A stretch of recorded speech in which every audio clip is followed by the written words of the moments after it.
Fans to the latest S&M production of the Sunday Night Sports Nerd Show. It is the most absurd 90 minutes of anything goes, smack talk, and a whole lot more. Every Sunday night, the Sports Nerd joins forces with three charismatic co-hosts who are a select group of sports nerds with attitude, better known in Nerd Nation as the Rampant. We are four of the most loudmouth, smack-talking nerds around, coming at you with some sick rips and rants, which may be just enough to make you pee your pants. So listen up, Nerd Nation. Let's rise and welcome the legend himself. He is the founder, he is the host, and he is the star of the Sports Nerd Show. Coming to you live, straight out of Florida, Scott, the Sports Nerd. Right. Hello, everyone, and welcome to another edition of the Sports Nerds. I am Scott, the Sports Nerd Right, and along with my co-host, Mr. Eliot Biggie Lamba, Ken Koslow, and Mr. John J. Olson, who is on the road, stranded, waiting on his truck to cool down. We are here to talk about the week that was in the NFL. Before we get started, guys, I got to ask you guys a question. Go Cowboys. In your life, growing up, have you ever been in a game where the number one pop singer in the world comes to your game and says, "Let's fucking go"? Travis Kelce did. Today, Taylor Swift shows up to the Kansas City Chiefs game in his suite with his mom. Taylor Swift, yes. No, Twit. I said Twit, not Swift. Yeah. So, and for some reason, we are not. Oh, hang on. Okay. I was trying to find the damn thing and I couldn't find it. There he goes. You must have pinned those. Anyway.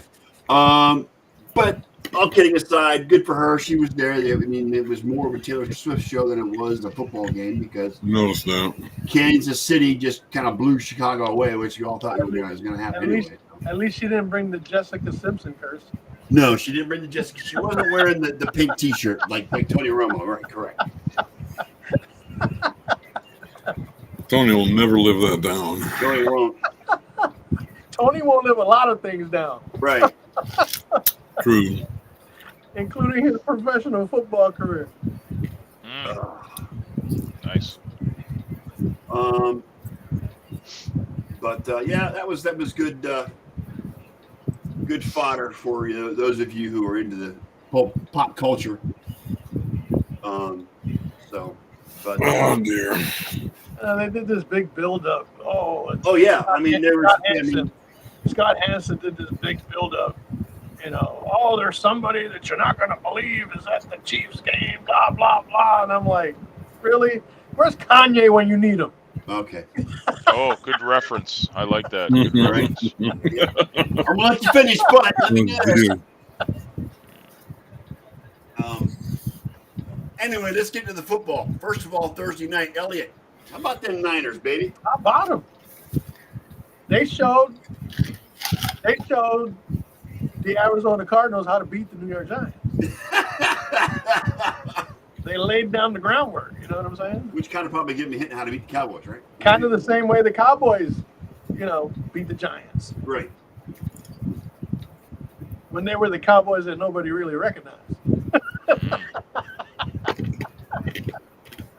I think they were a little concerned in the beginning when Ayuk was out of the game. Uh-huh. He was declared out. But, I mean, come on. You got McCaffrey. You got Debo, who stepped up big time. And the one that really came up from out of nowhere, who people thought was missing in action, George Kittle. Yeah. You know what I'm saying? And I told one of the guys in my league, I said, you might want to start Kittle with Ayuk out. He might be getting some touches. Yeah, Kittle had 9 targets. He caught 7 balls for 90 yards that night. But Debo was the star. I mean, he had 6 receptions for 129 yards and a touchdown. But that doesn't happen when Ayuk is around. Right. But again, you also have CMC going for 85 yards and a touchdown too. So yeah, and Purdy's just Purdy, dude. Yeah, he's just rolling on. Trying to stop Debo Samuel is like trying to stop a freight train. Optimus Prime. Yeah. He's likely going to run over your face, leave a cleat mark on your jaw, yeah, and or cheek. and wave bye-bye. And I know it's me saying it, but Brock Purdy proved that he is no fluke. Right, and you know No. what? He's still 8-0 in the Yeah. starter, guys. He is still undefeated in the regular season. 8-0 in the regular season as a starter. Yeah, and 2 touchdowns in pretty much every game. Yes. I'm wondering if the bubble is going to burst, but I can't see it. Not even Right come now, soon. if this San Francisco team played today's Philadelphia Eagles team, they'd stomp their ass. Yeah, I agree. Because Philadelphia's 2-0, but they're an ugly 2-0. You know what? And they got a tough game tomorrow night against the Buccaneers, who are playing Yeah, pretty because well. the Buccaneers had their number on many occasions. You know Yes. what I'm saying? So I'm just saying, but go Niners. I actually went to a sports bar to watch the game. Oh, did you? With a friend of mine that lives Wow. in Ellington. Yeah. And we went to he's a Giants fan, so he dressed up in his Giants stuff. I have my Niners shit on. And, most of the people in the bar were like, "You're on the right side of the table. That guy's not wearing the right stuff." Oh God! So it was a Niners bar, pretty much. Then. There were some Giants fans there. Yeah. But yeah, most of the people that worked there were Niner fans. Yeah. So I'm going back. Anthony, I'm going back when Tampa visits San Francisco in November. That should be a good game. I mean, it could provided that Baker still was playing at how he's playing now. I mean, granted, Baker's not putting up MVP numbers, but he's managing the offense in Tampa. And Mike Tyson at the Raiders game? Yeah, I see that. Yeah, yeah. But it was it was a great win for them. I mean, it was just the Giants, so it is what it is. But we're 3-0. Yep. And I think we're looking pretty good. And if Purdy keeps doing Purdy things, we're going to be tough to beat. Yeah, they got the Cardinals next week. Not to mention that defense. Because you know what? Nick Bosa hasn't even warmed up yet. No, he hasn't. This is like his 3rd game. He had no preseason, no training camp. Yeah, they got the Cardinals next week, followed by the Cowboys, and then they have to come to Cleveland. So, and we'll get to Cleveland eventually. We're not going to talk about them just yet because I've got lots to say about the Browns. John, how about them Buffalo Bills, man? People were calling this game they beat the Commandos. They were calling this a trap game. The Commanders were playing great on defense. They were going to be home. Come on. Well, this is one of the better things about being kind of like, out of the loop. I was never really worried per se. What's crazy is that defense, man. I mean, 9 sacks. Today. Let me ask you a question. Yes, sir. Let me ask you a quick question. Okay. How could you be intimidated by a team that barely beat the Arizona Cardinals at home? Right. Okay. And stomped on a Denver Broncos team that gave up 70 points today? Oh, yeah, no, definitely. I mean, the Commanders were a fluke in the first 2 weeks. Well, you can call them. If you don't call them a fluke, call them a farce because they didn't play anybody that were good. Yeah. Okay. Yeah, man.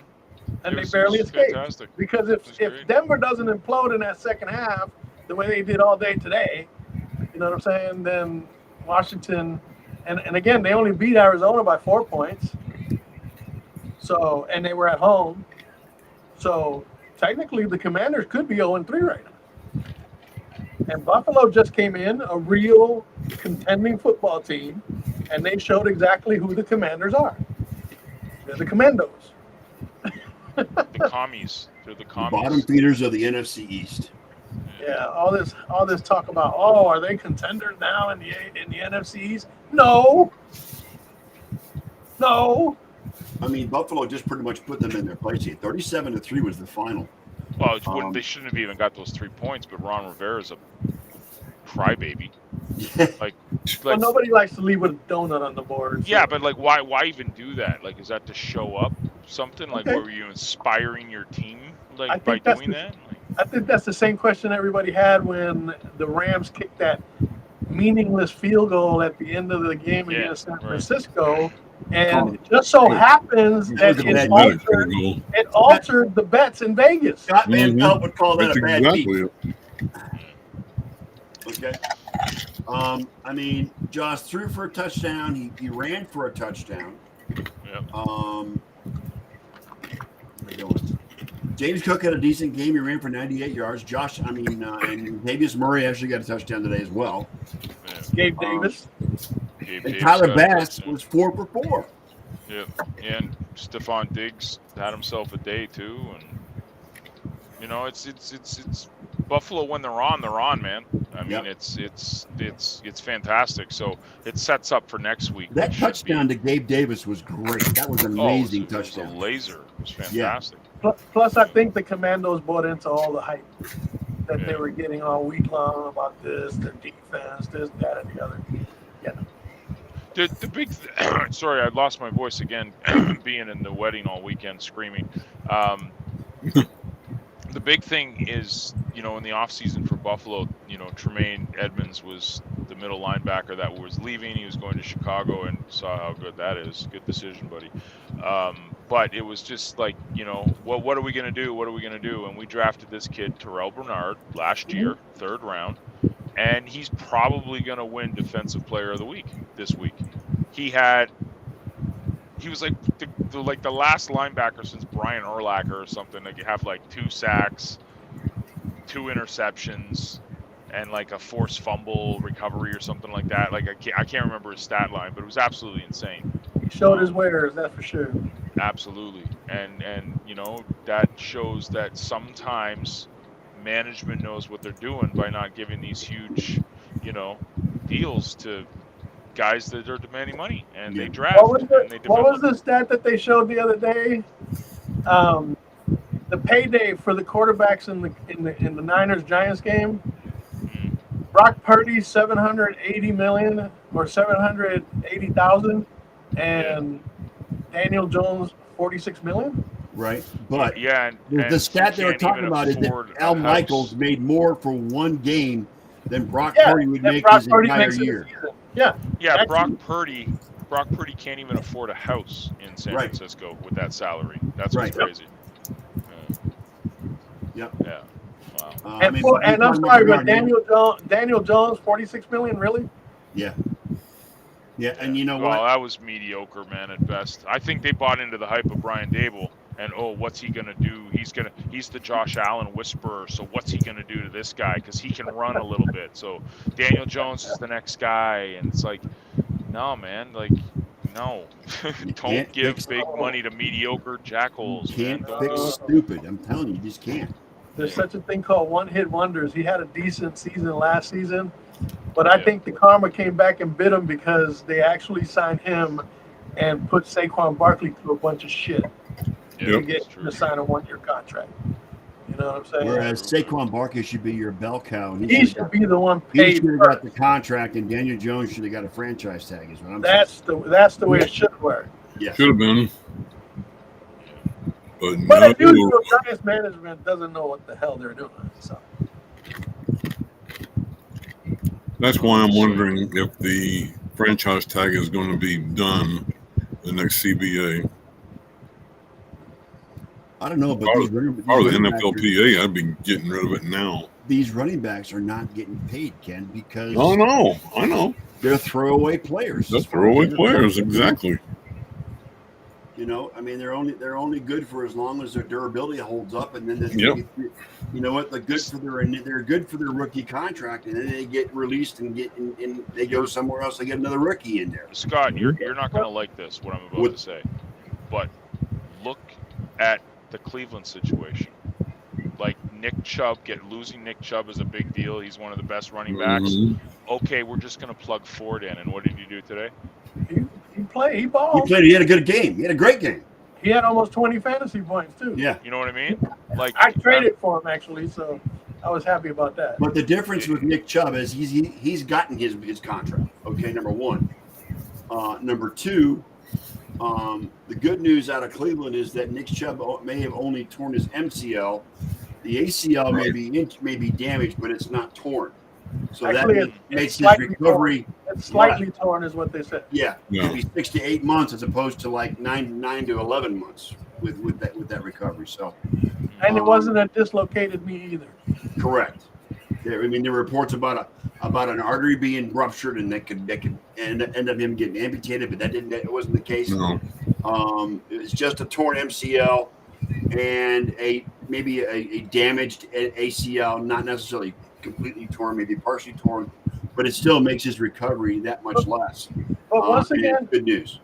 Once again, as I've mentioned before, these big contracts, when these guys get them, if you kept track of every guy that got these huge ass contracts, I will bet you more of them have declined a bit in their Absolutely. okay. Zeke sure did. Excelled. Okay, you give them that big contract, and I don't care who you are or what you say. Psychologically, the hunger factor goes away. Good point. Why? Because you know now that you got the biggest contract you're ever going to get, because you're not going to see another one like it in the future. So you rest on your laurels, you go out there and you play, but you don't play to the hunger. You're not as hungry as you would be. Right. Because you're worried that you might get hurt and lose all that money. Right. Yeah. You know what I'm saying? That's exactly what Zeke. That's what happened with Zeke. Zeke, it's happened with Prescott, to be honest with you. Okay? It's happened with Daniel Jones. It happened with several Barkley. people that have gotten big contracts.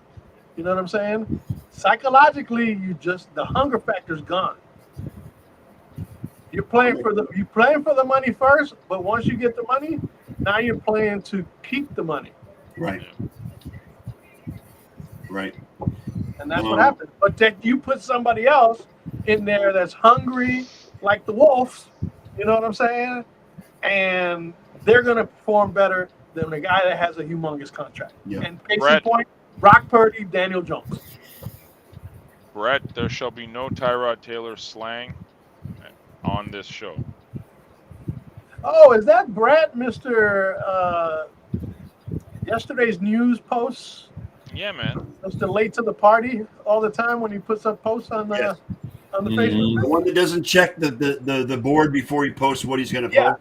Yeah. That guy. Yeah. He doesn't check the board to make sure that He doesn't look hasn't at already posts. been posted. Yeah. So, Scott, I hate to be the bearer of bad news, but if everyone could see that it's completely dark on my camera, that's because the sun has gone down here. You have no lights in your truck? I need to get the coolant in the truck. People that don't know, my truck is broken down on the side of the road, and I need to put coolant in it so I can get driving again. Okay. So I have to take off because it's really dark and there's trucks and all sorts of stuff here. Be safe, my friend. Be safe, my friend. Yeah, be safe out there, John. You don't want you to get run over. You got your safety signs out and everything? The safety signs are 150, 300 meters behind the truck, man. I'm good. Good. Right on. All right, guys. All right. Be safe, John. John. See you next week. We'll see you next week. Later. All right. Let's go to before we get to the Browns, because I've got a lot to say. Kenny, what the hell happened to your Cowboys today? I mean, did the old Dak Prescott come out and his chickens were back to roost? They came back to earth. It started from the beginning when they ran all over our defense.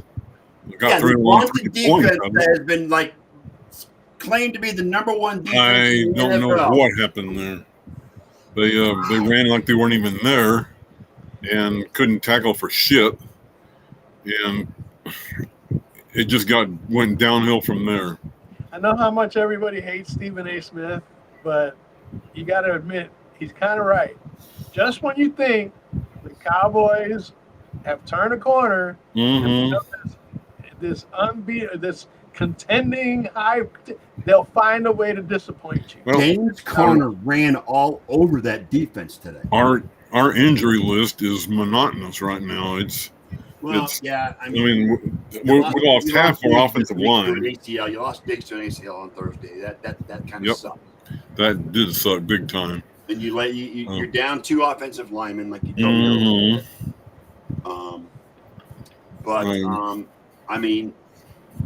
We have no depth on the offensive line. They're I mean, the ones that they had in there today. I mean, they were holding left and right. We got holding penalties galore. yeah. It was just a clusterfuck in the day from the start, from the opening kickoff. I mean, Prescott had. I mean, he threw for 249. Yeah, but he had a pick and a touchdown. He was sacked twice. Mm-hmm. Tony Pollard had a good day. He ran for 122 yards, but didn't get a touchdown. No. The play of the game for the Cowboys was that I think it was third and 6, and our backup Dowdle. They thought I had him trapped behind the line of scrimmage, and all of a sudden he turns back the other way and ends up taking him the first down. He did a Houdini on 7. He did a Houdini, and that was the best play of the day so far. He did the fish magic. He was amazing on that play. I mean, I'm as bewildered as you guys are. I don't know. I mean, I wanted to believe they had turned the corner. We had a fantastic start of the season. But like I said, the Cardinals have always been our bogey team. Yeah. They have for the last 60 years. They still a bogey team. I mean, we run into them in the worst times, and they always seem to play lights out when they play us. Yeah.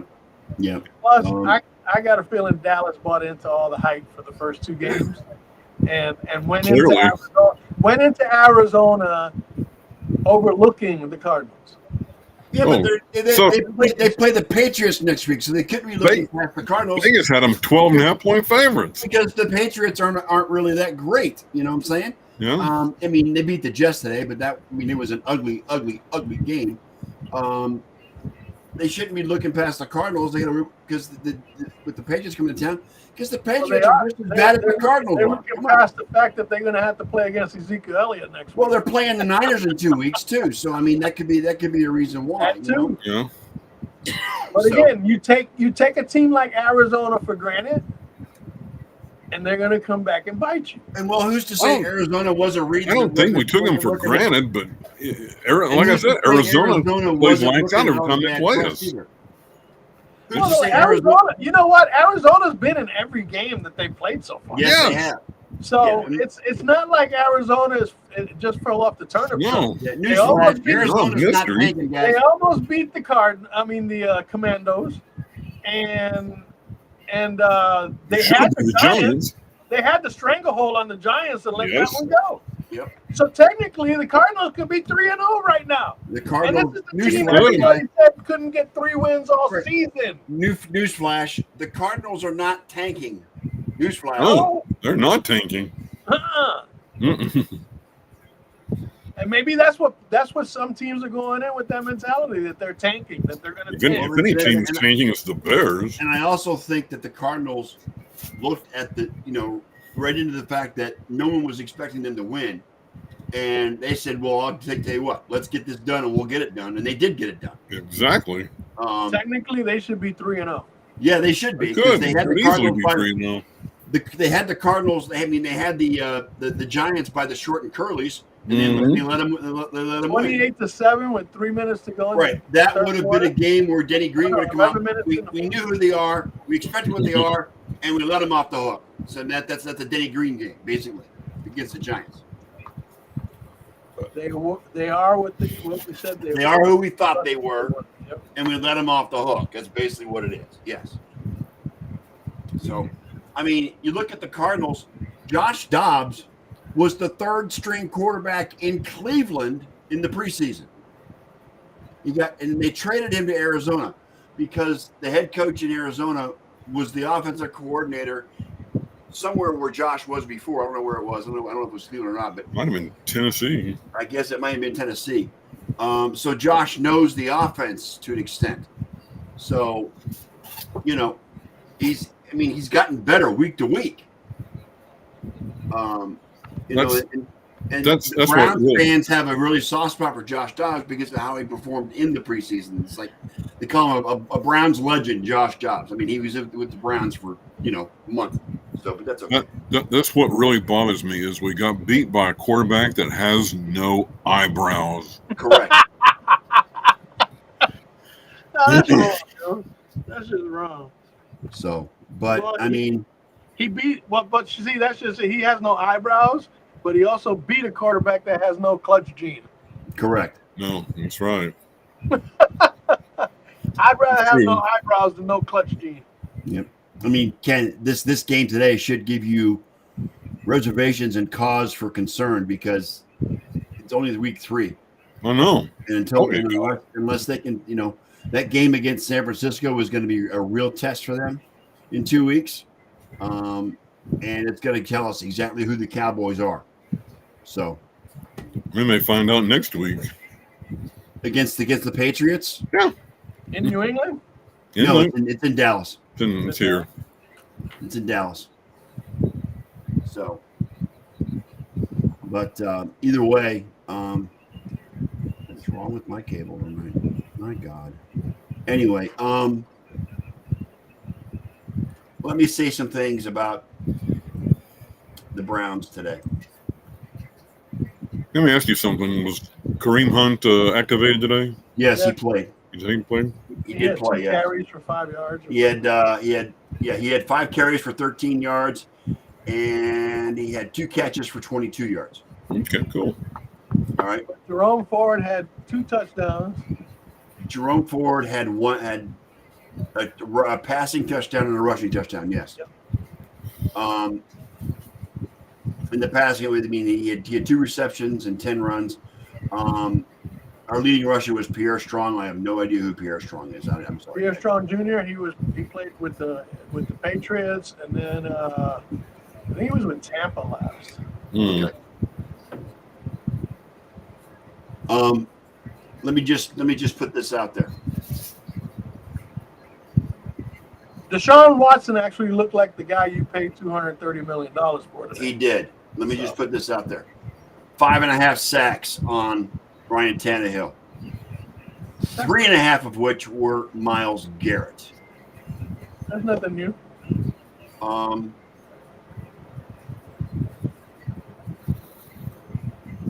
Ryan Tannehill was held to 104 yards passing.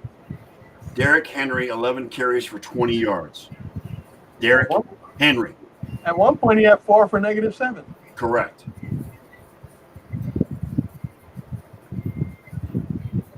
We did not allow a touchdown. And the defense was harassing and smothering Tannehill all day long. And I've seen some comments on Twitter from both the Browns end and from national guys saying this is a Super Bowl caliber defense. This defense is no freaking joke, guys. I'm telling you.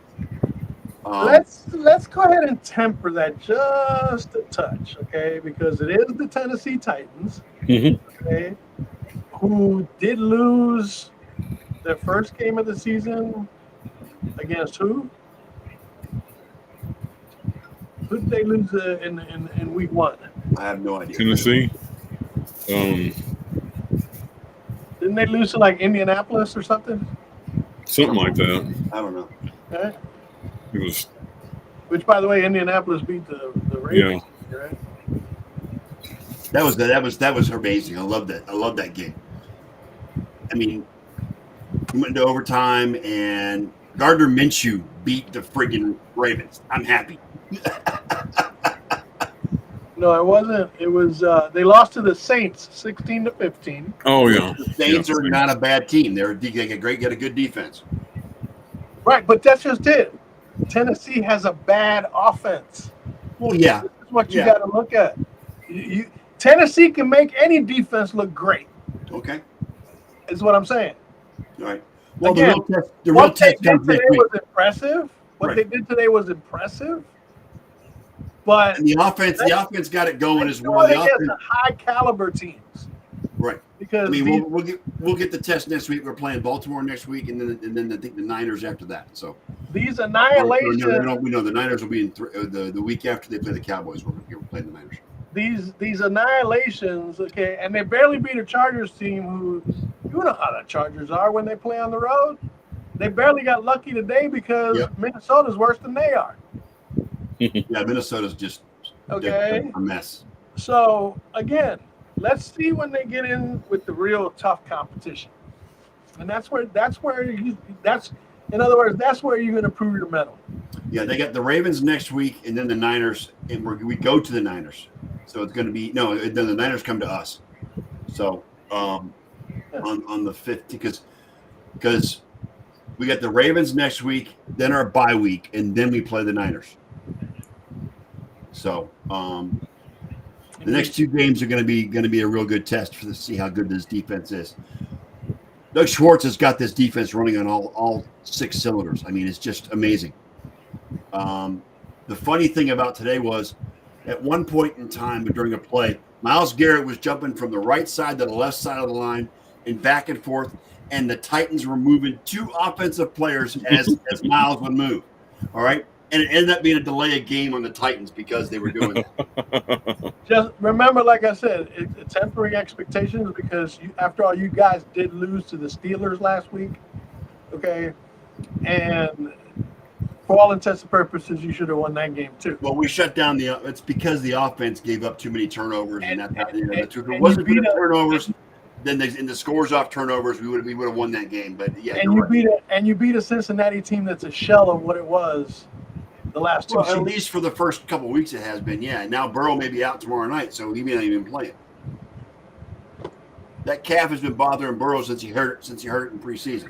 Yeah, well, I mean, and the calf injury, it's not something that goes away. It can lead to a torn ACL. The calf injury could also lead to a torn Achilles if it doesn't. Well, it could. Yeah. But here's the problem with a calf injury, okay? Especially with somebody like Burrow who likes to move around a lot. Every time you're moving, you're stepping, you're running, you're hitting that calf. Right, and it limits his mobility. Yes, correct. Exactly. And if it limits his mobility, it limits his overall performance. Yeah. And right now, Cincinnati's not a team that you want to gauge how good you are against. And tomorrow they're playing the Rams, and I wouldn't doubt if the Rams go in there and beat them. I think they will. I think the Rams win tomorrow night, to be honest. I think they do too. The Puka Nacua show is coming to town. Well, he's actually questionable for tomorrow night. No, he's got an oblique, but he's been through practice, and he even played with the oblique problem during the game last week. Mm-hmm. He's all set to go. Okay. I know because he's on my fantasy team, and I track him.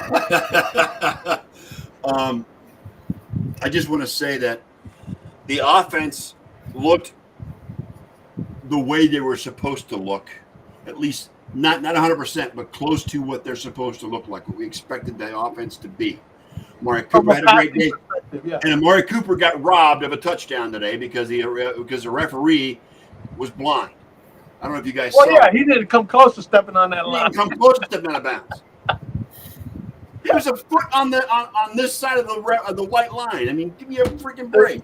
The referee was hoping that he was trying to alter the spread like they did like the Rams did. Well, there were memes out there were like, yeah, well, I bet the under on Amari Cooper's yardage, so I gotta call him out.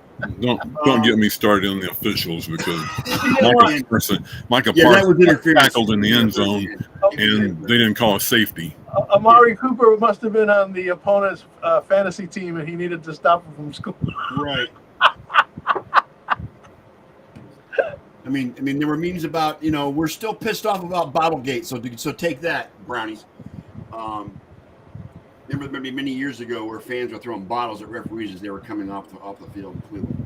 That's Bottlegate. Anyway, today's game gave me hope going forward based on how, not just how the defense played, but how the offense was coming together. It looked like what it was supposed to look like going forward. Deshaun Watson seems to be getting into his groove, and as much as I hate that motherfucker off the field, I wish him best on the field. I'm just going to say, okay? But they did what they were supposed to do because Tennessee has a great run defense. Yep. But their pass defense is Swiss cheese. Okay? Yes, absolutely. That's the other thing.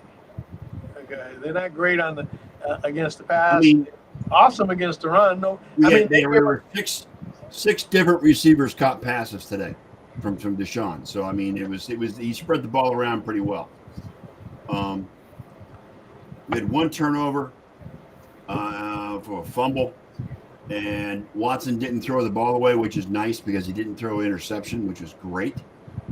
And it's Myles Garrett is a beast, guys. Today was a defensive player of the year performance. It really was. That goes without saying. He's already notched himself in the conversation for one of the best all time. Micah, his name is up there with Micah Parsons and T.J. Watt for defensive player of the year right now. I mean, think about guys like Randy White and Harvey Martin and guys like that. You know what I'm saying? The Purple People Eaters and people like that. Reggie White. You know what I'm saying? So he's just another one in a line of tremendous defensive linemen that are showing that the hype they came in with was valid. I really think he's the best edge rusher in the NFL right now. I really do. You know what? I'd put Nick Bosa on there, but right now I think he's slacking a bit because he got the big contract and he wasn't in training camp. So, but there's a few of them out there that are pretty good. Tennessee, TJ Watt's an edge rusher too, so he's pretty good. TJ Watt is another one. You know what I'm saying? You can't deny that. I mean, Garrett's up there, no doubt. But there's a couple other guys in the league that can stand up to. Well, like I said, the next 2 weeks are going to show what this defense is made of and what our offense can do because we got the Ravens and the Niners the next two games. The Ravens have a good defense. The Niners have a great defense. So let's see what the Browns can do against the next two opponents. I'm not like okay. So the Niners are 3-0, but I'm not going to go out and say that they've proven that they're totally there because what they do, they beat up on the Steelers. You know what I'm saying? They handled the Rams and they beat up the Giants, which they should have done. I mean, the Giants didn't have Saquon Barkley, so that was one thing the defense didn't have to worry about. Right. The Steelers are the Steelers right now. They have no offense. Najee Harris is the Steelers are bipolar. You know what you're going to get from week to week. That the Steelers don't have anything out there. I mean, Kenny Pickett is all the hype he got in preseason. He's been mediocre all season long. Right back to where he was a year ago. Right. And he needs big plays to like Pickens and stuff like that to get him relevant. And Najee Harris, I'm sorry, but Najee Harris, he's starting to show that he's too slow to be a cowbell running back. And the only reason Najee Harris had success in the past was because Ben Roethlisberger was not a mobile quarterback, so he had to dump the ball off to Najee Harris. Right. It's opposite with Kenny Pickett. He can move around, and he's not always going to look for Najee Harris. Right. So I think Jaylen Warren is slowly going to overtake Najee Harris as the lead back on that team. He's faster, stronger. You know what I'm saying? And I think Najee Harris at this point is totally overrated. Who had the Dolphins putting a 70 burger up on the Broncos today in their bingo card? Okay. Again, that doesn't shock me because they gave up 35 points to the Commanders, who got smoked today with 3 points. Yeah. And only scored 20 against Arizona. They gave up 35 to the Commanders, so the fact that Miami scored twice as much shouldn't be a shocker. Especially when, remember, West Coast teams don't always translate well coming to play on the East Coast. But, I mean, are the Dolphins that good? They're 3-0. Well, they had 726 yards for total offense today. They had the second most total yards in the history of the NFL today against Denver. Again, I bring it back to the Denver. Are they that good? They're good. Their defense is supposed to be good. Is Denver that bad? Yes, they are. The Denver's defense is supposed to be good, but they didn't show it today. It's supposed to be. No. Like I said, they gave up 35 to the Commanders last week. Right. When the Commanders have only scored 23 in their other two games. That's 11 and a half points a game. I mean, Miami was just on all cylinders. I mean, let's see what happens when they play Buffalo and teams with some defense. You know what I'm saying? They rolled them. Yeah, because they could have. I've never seen such a bad exhibition of tackling as I saw in that Denver defense today. It's like they were playing Matador defense. Ole.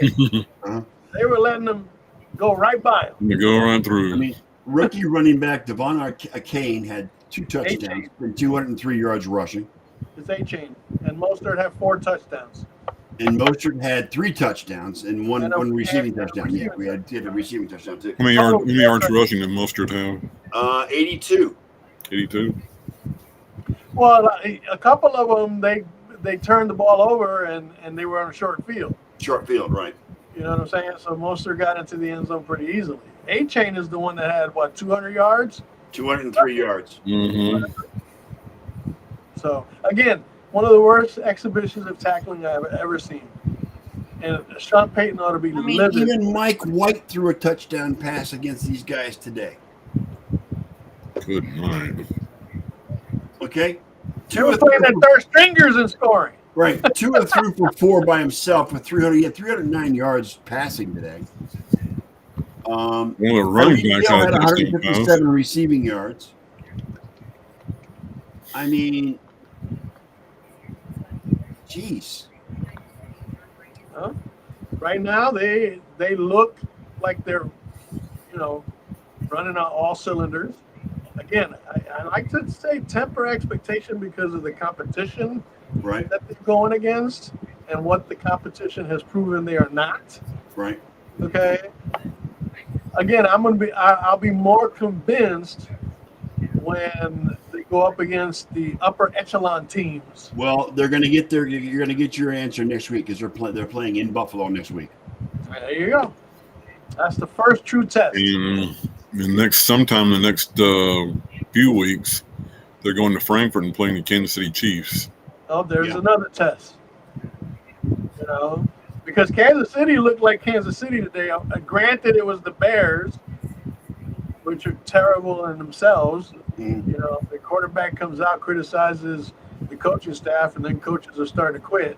You know what I'm saying? Yeah. Brett, as far as Chris Jones, he's not an edge rusher. He's a defensive tackle. He's not an edge rusher. Yeah, he's an inside. He plays interior. He doesn't play in the edge. Yeah.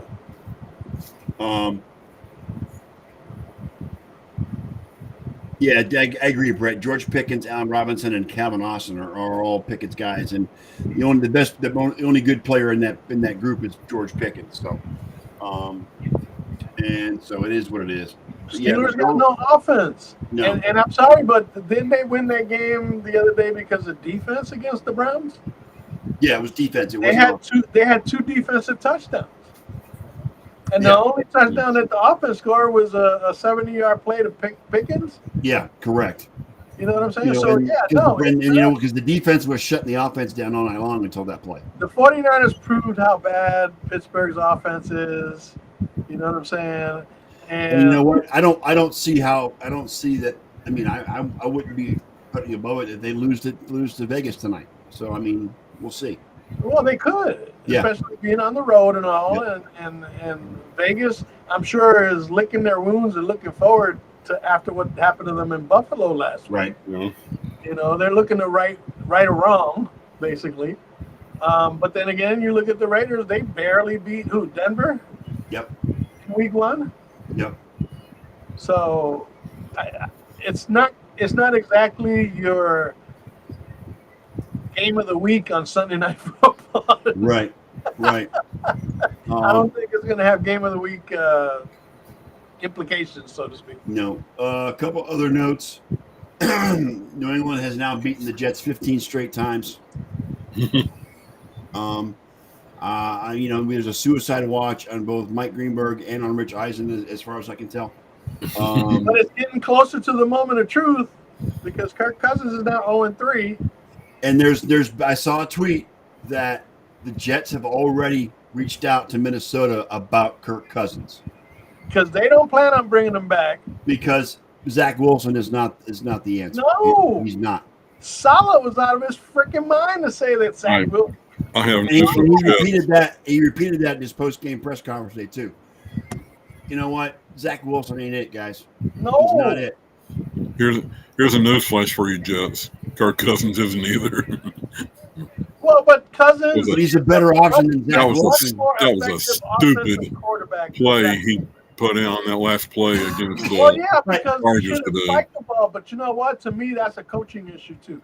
Yeah, Hmm? Kenny, he's a better option than Zach Wilson. Oh yeah, by far. I think it's a push. No. hell Kirk no. Cousins is a much You better know what, option Ken? than Ken, Zach Williams. I haven't seen it this year.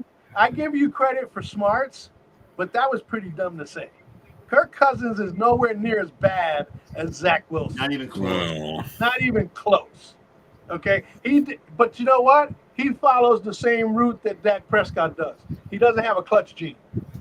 Right. That's Kirk Cousins' problem because he on an offense he can put up some numbers. He just loses games because he doesn't have that. He doesn't know how to handle the pressure in pressure situations, yeah. and that's the way that goes. Zach Wilson is just awful. Okay, awful. He's probably in a 32 quarterback league. He's probably ranked 33. Okay, he's just awful. That Facebook user is Carlos, by the way. Oh, my cousin Carlos. Yeah, it's your cousin Carlos. Yeah, he had Mostert. 45 fantasy points. Nice. I just again, you know, if the Jets are going to make any kind of look, at least we know Kirk Cousins can get a team to a playoff. Yes. They might not win a game, Right. but he can get them there. He's done it before, and he's fizzled out. So it doesn't make him any worse than Dak Prescott. Because you know what? One time somebody said that Kirk Cousins or that Dak Prescott is the black Kirk Cousins. Kirk Cousins can make the throws that Zach Wilson can't. Exactly. And he's been there and he's done that. Again, he's a good regular season quarterback. He just doesn't know how to translate. You put Kirk Cousins in that offense with that defense. Well, you know his primetime record, right? Kirk Yeah. Cousins in primetime, he's terrible. Because like I said, in pressure situations, he folds. I get that. But he's the kind of guy that could get that type of offense with those weapons that the Jets have. Yep. Okay, he can get them to the playoffs. I mean, this is Kirk Cousins. They're 0-3 despite the fact that he's leading the league in passing yards. Justin Jefferson's leading the league in receiving yards, and Danielle Hunter he's leading the league in sacks. It's I don't know what it is with the Minnesota Vikings, but it's not. Kirk Cousins is not the issue with the Vikings. No, it's not. He's not. He was today on that final 30 seconds where bad clock. only got one They were snap rushing off. to get that last pass off. he should have spiked the ball. He should have clocked Yeah, he should have clocked it, and he still would have had like almost 30 seconds left. He could have ran at least 2 or 3 more plays. Right. You know what I'm saying? So, yeah, he folded under the pressure, but that's typical Kirk Cousins. Or it could be the fact that the head coach said, no, don't worry about clocking it. Just go on. Get a playoff. And that's a coaching issue. But he's a veteran, and he should know better. Correct. He should. Okay. But like I said, in pressure situations, when you need to pull something through. If he had clocked that ball, that's what Dak Prescott did today, right? Them to get a play put together, to get them settled. Isn't that what Dak Prescott did today? Yeah. What? When they were marching down the field, trying to get back in that game with Arizona, he throws a freaking interception in the end zone. Again, choking. To be fair, that was a great play by the defensive back. Because he had to jump up and reach for that ball. Fine. But again, that's not what shows up on the stat sheet. Right. What shows up on the stat sheet is that Dak Prescott threw an interception, and he threw it in the most critical of times. Plain and simple. So to say that Kirk Cousins is not as good as Zach Wilson, then maybe Dak Prescott isn't as good as him either. Right. Because they're kind of like the same quarterback. All right. Great during the regular season and choke in prime time and in the playoffs. All right, moving on. Detroit beat Atlanta. That means that Kyle Brandt needs to shave his mustache off. If you guys watch NFL Network. But Detroit looked like they did in the first game as opposed to what it looked like in the second game. So kudos to the Lions. They win their home opener. Green Bay comes back from 17-0 down to beat New Orleans today. Yep. Genius play. It's the analytics play where they're down by 2 scores. They're down 14 points. They get that first touchdown. They're down by 13. Right. That's But the they went for analytics. 2 on the first touchdown that they on the first or second touchdown they scored. Okay. And then when they scored again, all I do is kick the extra point and take the lead. Mhm. But all in the end, the analytics play worked, this, that, and the other, and New Orleans field goal kicker choked. Yes. Yep. Pushed it Okay? together. Yep. That's what happened. Yep. And Houston beats up on Jacksonville. Who'd have thought that was going to happen? Why not? That always happens with Houston against Jacksonville. DJ Not Stroud that had bad a on great that game. guard. Within that division, all them teams be playing each other hard. And this ain't the first time that Houston's taken out Jacksonville. CJ Stroud threw for 280 yards and 2 touchdowns. Damian Pierce had a rushing touchdown. How many attempts did Stroud have today? 20 of 30. So he threw 30 times. That means he's thrown 120 times in 3 games. Right. I mean, if your pass game is like that, I mean, he's making stars like guys like Tank Dell and Nico Collins. And Nico Collins, right, exactly, yes. Because Damian Pierce hasn't been anything to write home about. Damian Pierce had 3 catches for 28 yards today, whereas Tank Dell had 5 for 145.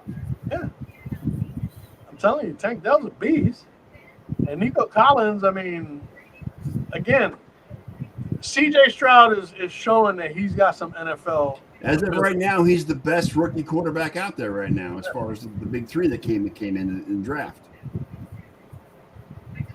And so that makes Houston a little bit of a nag for people because, Yes, again, CJ's thrown for 906 yards. Brett's right. He threw for 906 yards, yes. yeah, and 120 attempts. 302 a game. Yeah. Yeah. He said almost Shadur Sanders type numbers. Right, and Brett asked if the Vikings should put Kevin O'Connell on the hot seat. Well, yeah. With what weapons Kevin O'Connell has on that team? I mean, you got probably the best receiver in the NFL right now on that team, for God's sake, and JJ. And Jordan Addison ain't no slouch either. No, he's not. I'm a little suspect as far as Alexander Madison goes. Yeah. As far as being the lead back. Yeah. You know what I'm saying? Well, they got rid of Dalvin Cook, so that's their fault. Yeah, well, you know, it is what it is. They didn't And want to again, pay Dalvin him. Cook's not really putting up great numbers with Baltimore either. So, You mean the Jets? or the Jets. I'm sorry, he's not putting up great numbers. Nobody's putting up great numbers with the Jets. Yeah. Did you I'm not see sure Garrett Dallas Wilson? 50 yards rushing yet. Did you see Garrett Wilson go after Zach Wilson today on the sideline? No. Yeah. He had the A.J. Brown, Stephon Diggs moment. He's lost that locker room, and there's no coming back from that. I'm sorry. Zach Wilson needs to change Venues. venues. He needs to get a fresh start somewhere else. See what he needs. Yep. Absolutely. Because he's unfortunately- never going to have a career. What are you doing? Here's Group. What are you doing? Get down. But here's the thing. Who in their right mind, including Robert Saleh, thought that all of a sudden Zach Wilson was going to metamorphose himself into being There's no amount of coaching that Aaron Rodgers can do at this point no, that can make him better. nothing. This is a lack of skill. Yeah. Okay, he doesn't know how to read defenses. He panics under the rush. Yep. And makes stupid decisions in the I process. think that's the key. He panics. He's so afraid when He puts his head down. As soon as he sees that he's in trouble, he puts his head down. And if your eyes aren't down the field, you miss. I mean, they showed a couple replays where he missed wide open receivers. Yeah. Okay, because his automatic fallback is, shit, pressure. Put your head down.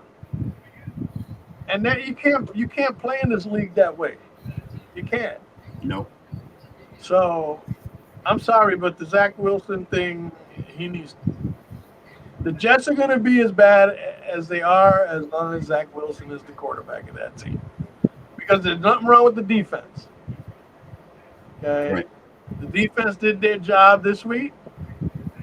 And the thing is that defense, you got to give them a lot of credit because as much time as they have to spend on the field because Zach Wilson can't sustain drives, that time of possession is always usually lopsided in the favor of the opposing team. So that means the defense is spending more time on the field than they need to. Hang on a second.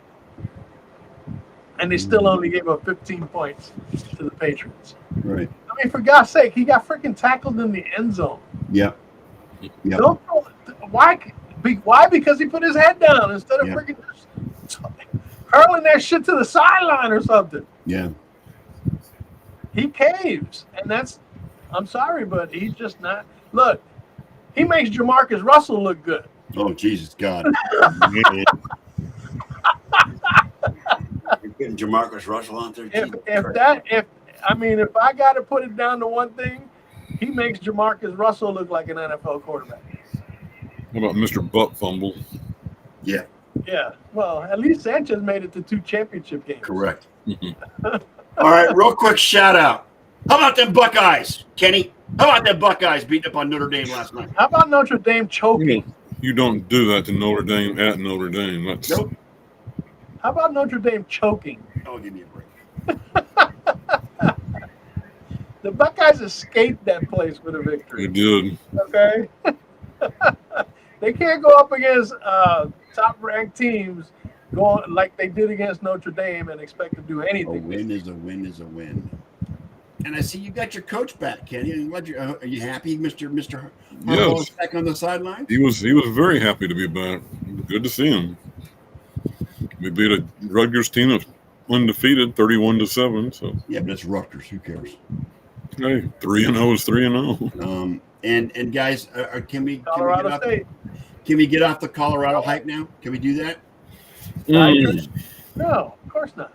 It's still Deion Sanders. The told you so brigade is alive and well and laughing their asses off. Well, yeah, because I knew they were going to lose to Oregon. Oregon just. Oh yeah, I thought it'd be a much better game. And they're gonna get their asses kicked next week against USC too. Mm-hmm. At home.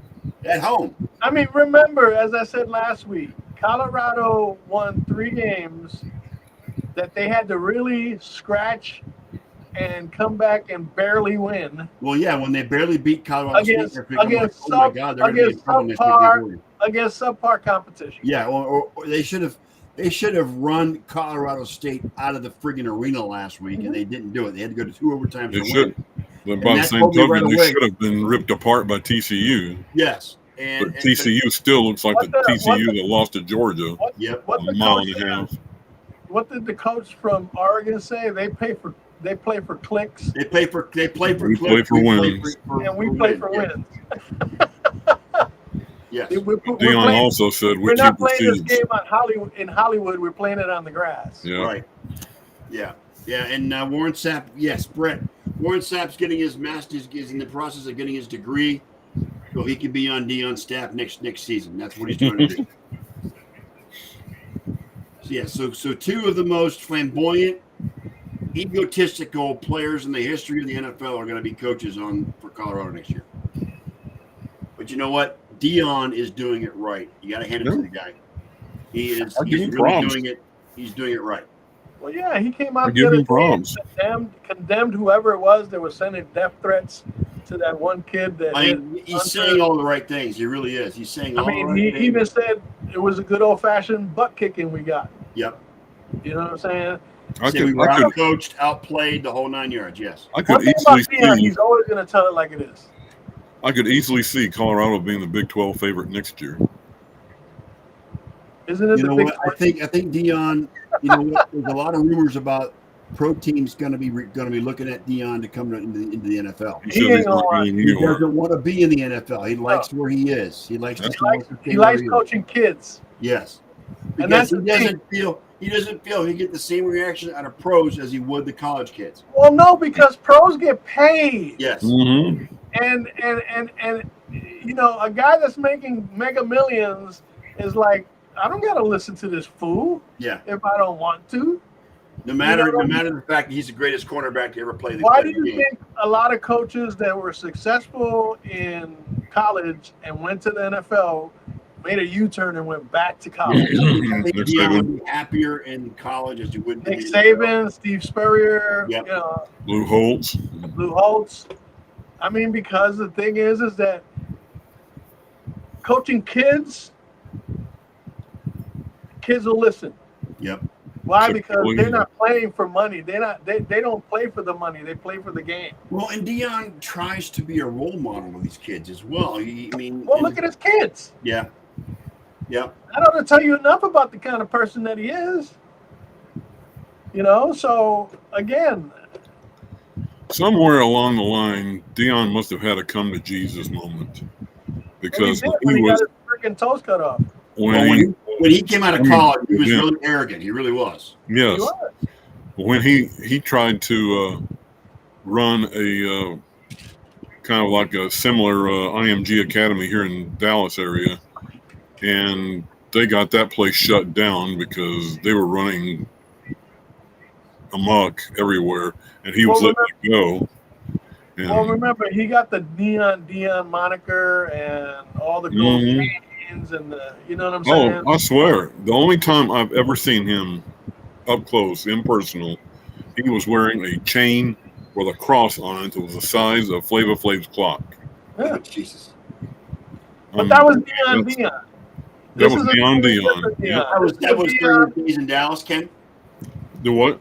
Was that during his days in Dallas? Yes, when we were playing with the Cowboys. I figured you would have run into him when preseason game against the Rams, I believe. Yeah. And I got to see Ramil at night too. Nice.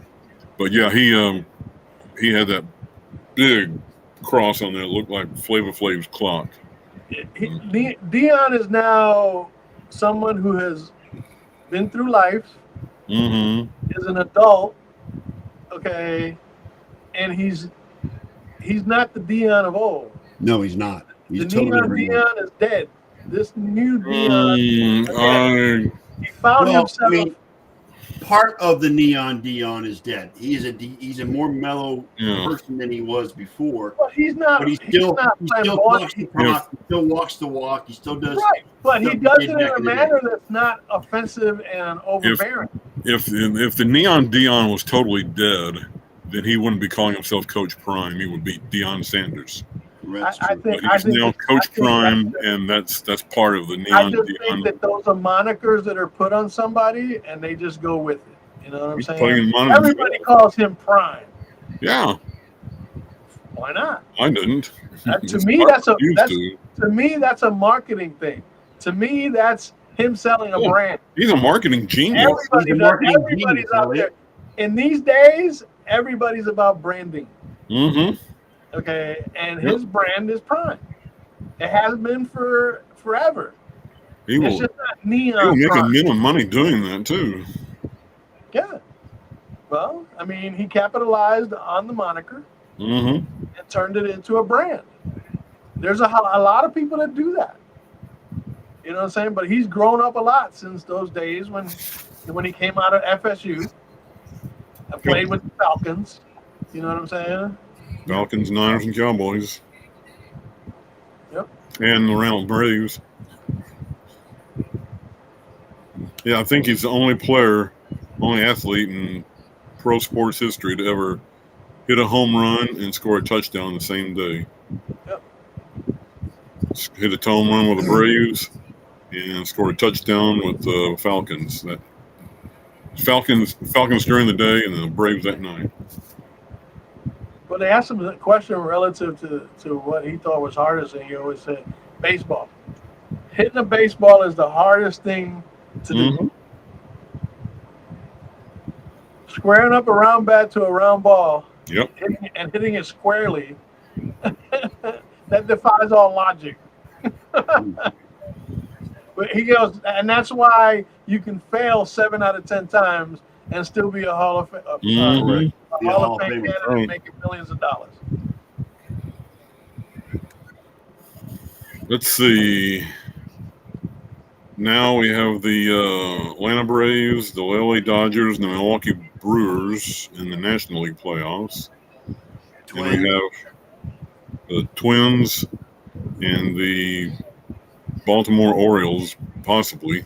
Baltimore and Tampa Bay is going to go to the very end. Yankees were eliminated, by the way, today. They were eliminated officially today. Eliminated officially, yeah. That's fine. As long as we finish ahead of the Red Sox, I'm good. Yes, Brad, it's a good idea to keep the Rays in the same. And we're still 2.5 games ahead of the Red Sox, so I'm good. Shout out to Megan Rapinoe. Her last game was tonight, and she will retire. A lot of people are happy about the that. U.S. Women's National Shout out to Team. Julie Ertz, too. And Julie Ertz also. I'm sure there was. I didn't see Zach Ertz playing today. Is he He hurt? did play. Yes, he did play today. He did play? Okay. Yeah. Okay. Oh, my God. The Chiefs at the Jets next week? Oh, that's gonna be ugly. That's gonna be ugly. That'll be fugly. As a matter of fact, I got the Chiefs defense in my fantasy team. Yeah, you might want to put them on your. I might want to put them on this week. Yeah, you might want to play them this week. And Yeah, finally, a shout out to Mr. Travis Kelce for shooting his shot and getting Taylor Swift to come to the Kansas City game. Oh, please. You're more excited about that than anybody. I do that for comedy relief. I don't care. Taylor, I can give two Taylor, shits for Travis sweetie, Kelce. you can do better than Travis Kelce. Please. Yeah. You can do much better than Like I Travis said, Kelce. where was Kanye when you needed him? Right. You know what? And what's great is most people were saying she finally got to meet Travis's mother. Wouldn't that be funny? Hey, wouldn't that be hilarious if Kanye West all of a sudden appeared in the box? Yeah. Walked across That would've the been counter. classic. You talk about comic relief? That would have been classic comic Right. relief. Right. All right, guys, let's wrap it up. That'll do it for our show this week. Shout out. Hopefully, John is doing well and he's safe Back on the road. on the road. On behalf of my co-hosts, Mr. Ken Costello, Mr. Eliot Big E Lamba, and we will be out of here for the week. We'll be back next Sunday to go over week 4 of the NFL season. And we wish everybody well, and thanks for showing up. Thanks for those that listen and watch the replays. And on that note, Elliot, let's play the outro and get the heck out of here. Well, there you have it, Nerd Nation. Another Sunday episode of the Sports Nerd Show in the books, and we are still alive to tell about it. Now, on behalf of our host, Scott, the Sports Nerd, right?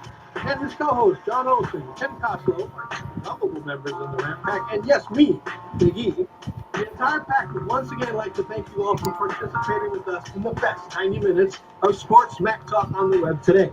So until next Sunday night, dear nation, we would like to leave you with a quick PSA. Please stay safe. Please practice social distancing, and for heaven's sake, please wear a damn mask. You all just got hit with a pack rant from the Ramp Pack, and with that, fellas, we are out.